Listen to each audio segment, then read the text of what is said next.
Welcome. We are starting with the subject medicinal chemistry. This is our very first lecture of medicinal chemistry. In that lecture, we are going to cover the basic concepts of medicinal chemistry, or you can say that introduction to the medicinal chemistry. So, first of all, what is medicinal chemistry and how the medicinal chemistry work on the basis of a drug discovery? So, very first we are starting with the question, that is, what is medicinal chemistry? What is? So, generally, medicinal chemistry is a bunch of two branches. One is chemistry and second one is biology. So, bunch of two branches. Chemistry branch involves different types of chemistry. It involves inorganic chemistry, it involves physical chemistry, it involves the biological chemistry also. So different types of chemistries are involved in case of medicinal chemistry, and with the combination of biology, the branch comes that is known as medicinal chemistry. Now we understood what is medicinal chemistry. Now second thing is how medicinal chemistry works.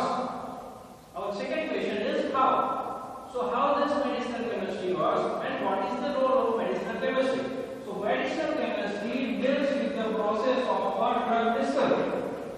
So major role of the medicinal chemistry is on the process of drug discovery.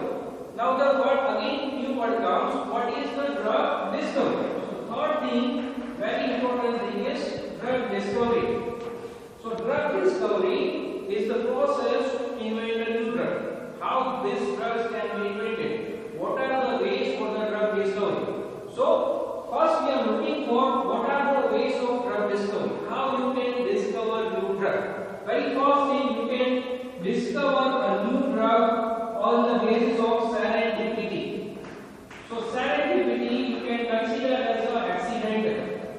So drugs can be discovered on the basis of a serendipity, accidental. Say for an example, very well-known example is penicillin. Second approach you can go for the chemical modification. Very second approach is chemical modification. You can invent a new drug on the basis of chemical modification. We'll take one example. Say for the example, we take the sulfonamides examples.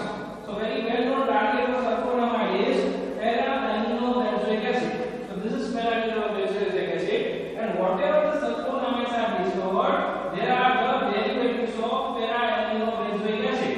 So on the basis of chemical modification, you can also discover a new drug. So this is the second way for a discovering of a new drug. Third thing you can apply is screening of drugs.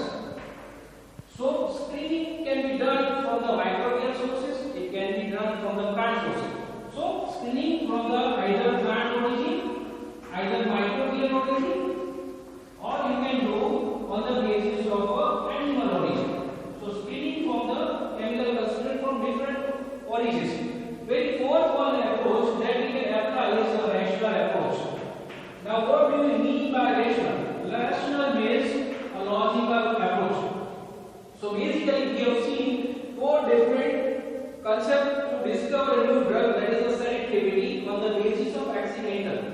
Accidentally it can discover a drug. We have seen the example, that is penicillin. Second one is chemical modification. So you can do chemical modification. Very well-known example we have taken of para-aminobenzoic acid, which is the target of sulfonamides. Third thing is on the basis of screening. So screening you can go for a plant, microbial, or a animal screening. Now fourth one we are starting with the rational. Rational means logical, and our modern drug discovery process follows is totally logical approach. So rational drug discovery required certain types of steps. So very first step of rational drug discovery is identification. Identification of the target. So first you should identify the targets of the disease. Now the again question comes, what are the targets? So what you should consider as a target of disease? So target can be anything. It can be ion channel, it can be nucleus receptor, it can be enzyme, it can be anything. So first you have to identify the target which is responsible for the disease. Say for an example, we are taking a lung cancer. So lung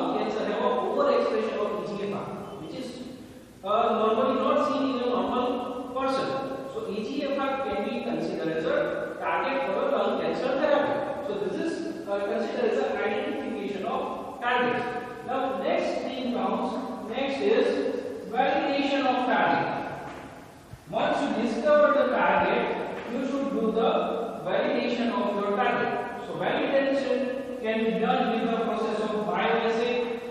You can perform the experiments on animal, or it can be done on the basis of a genetics approach or proteomics approach. So it can be done on the basis of this. So again, just taking this example of EGFR, what you can do by applying the animal approach, you just take the two animals. One is a normal animal and one is EGFR mutated animals. If due to the EGFR mutation the cancer is found in animal, then it is validated now for a lung cancer. The target is a EGFR. So you can directly target the EGFR. So now target is validated. So target has been discovered. So next thing that comes after the validation of target, that is identification of a lead compound. Identification of lead. Now what is lead? Lead means a drug-like molecule. So you can discover a lead compound by different kinds of approach. The lead on the basis of a pharmacophore mapping. You can do QSAR.